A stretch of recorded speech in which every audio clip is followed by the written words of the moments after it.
Can you talk to me a little bit about your own struggles? You said that you were currently ostracized. Well, let's put it this way. About 9 years ago, when I started this movement, these rabbis, until when I started to go against them, they never had any resistance. Every time they would call somebody in, they would threaten him with ostracization or other things, and also killing. I have on my phone, which I took down, and I'm going to give it to you. They threatened to kill also. One time I was assaulted. I had something flying into my head and it was bleeding. There's pictures of that. It was written up in the Daily News. Another time somebody threw bleach in my face. He walked by next to me like this, and then I turned to see who it is. He threw bleach in my face. I was 1.5 days. I was almost blind. I went to the hospital. And the man walked away without having any jail term because it's Williamsburg, and his father happens to be one of the big machers, one of the big people there. This is every car that goes by. I have to watch how I cross. I never cross in front of a red light, and a car stays there because somebody would run me over. So I have to go between cars. And you said that you don't even have a place to pray. Yeah, I don't even have a place to pray. There's 140 or 150 shuls, and they ostracized me from every one of those shuls until I found a small place at the end of Williamsburg. It's a different kind of shul. It's like a modern Orthodox shul, and they would let me in. But other than that, I don't have a regular place to pray. And this is the type of intimidation and scare tactics, though, that...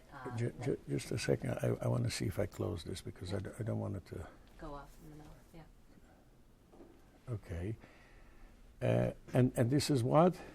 This is the type of intimidation and scare tactics that people who speak out against sex abuse and molestation within the Hasidic community have to suffer. That is correct. And not only people who speak out against it, but victims, they do the same. They treat the victims exactly like the activists. They don't want to hear it. They want to show that they have a clean community, and the reason why they want to show it is because they take millions of dollars from the government, and they claim that they have law and order, and they take care of even boys that don't really are not up to par. They take care of everybody, and they claim that the rabbis, with their holiness and those books that they teach them, that makes the professionalism to be able to do this. But unfortunately, every boy that doesn't go together with the flow, they're out in the street. I bet you, if you have the time to come down, to go from one end of Williamsburg to the other end of Williamsburg, for every boy we don't find over 100 boys and girls in the street who are between 7 and 14 years old, I'll give you a bonus, $1,000. You wouldn't believe what's happening. And they keep on telling the government, we're taking care. And unfortunately, the way they're taking care is that if you have a problem, you have to put it under the carpet. Otherwise, they intimidate you and they exercise you and they do everything wrong against the books, against the law books. And so they use it against you. Everything that is wrong. So when you first heard about these allegations in Kiryas Joel, what were your initial thoughts?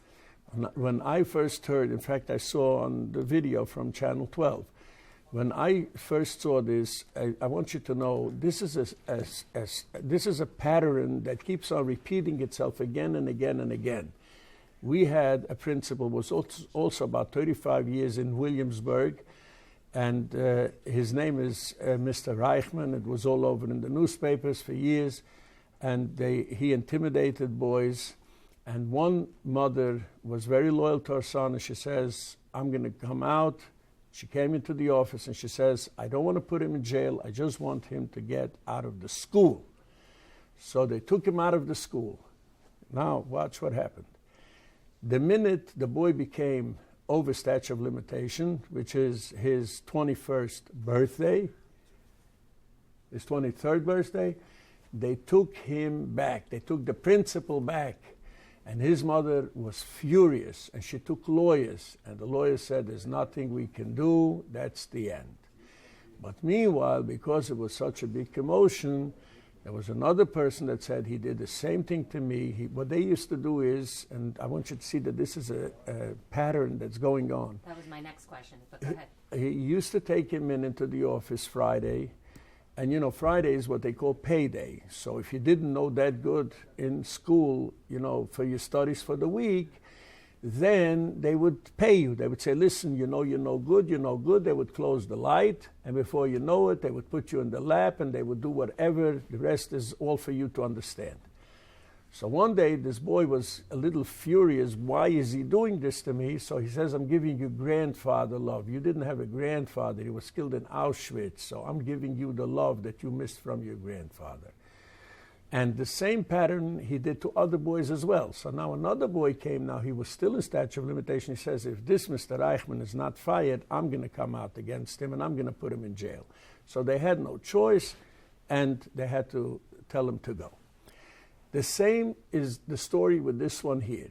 He's taking a boy and he's making believe that he's giving him some kind of love, which is a joke and a half. The boy is shivering, and he's not just hugging him, he's also moving him back and forth. I don't want to be graphic what that means, okay? Now he has a grandson, this principal has a grandson who came where I was last week in shul, you know, in that shul that I told you, modern Orthodox. He comes in there and he says, you know, God bless you, Rabbi Rosenberg. I said, what is? He says, you know, that's my grandfather. He says, my father's name is David, and that's my grandfather.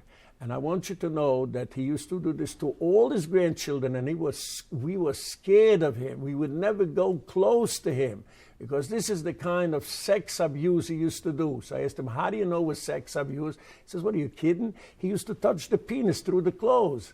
He used to do everything that shouldn't be done. And he says, God bless you for doing what you did. And now this morning I get a call from a cousin of mine, and he says he's in the shul, and there's, you know, people screaming, what's going on? He says, the person that just spoke up is a nephew from this principal, and he says he is an animal. He used to do this to all his close relatives, and it's good that they stopped him. This is, you know, people know what this is all about. So the pattern goes that he's giving grandfather love. So on my hotline, I said, you know, Rabbi Leibowitz molested over thousands of boys, and he went to jail and all. So maybe he gave them great-grandfather love because he's already great-grandfather. So what is this joke saying it's grandfather love? Now, well, let me ask you, if you do anal sex with a boy, maybe that's also grandfather love. Look at the status of the man. Is he a grandfather? It's grandfather love. Is he a father? Then it's father love. Hey, this is not accepted. If we start accepting these olden ways of thinking, the way they used to do it, I don't know for where they came from, then the whole United States is finished. We should not let him go by this. We should not let him pass by. I got calls of tens of women. I got calls after this thing broke loose, and I had it on my blog. You can see it on my blog. I took it off from the Channel 12. Women would cry. They would say, Rabbi, we thought you were hallucinating. We didn't believe for 10 years you're telling us what's happening. If this is what's happening, that we can't send these children to school anymore.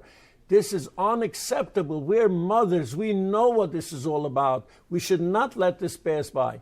So then I tell them, you know, if you're a mother and you had a hard time bringing this... I heard you saying that they should protest.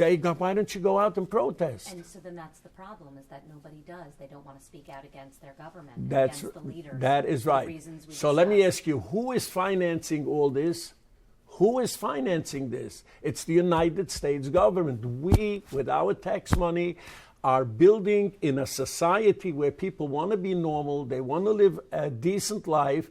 We are financing them. The government is pumping in millions of dollars, and they're putting their school safety board from their people. And at the end of the day, obviously, we're building a Hasidic ISIS group. That's what we're building with our money. And that should be stopped right away.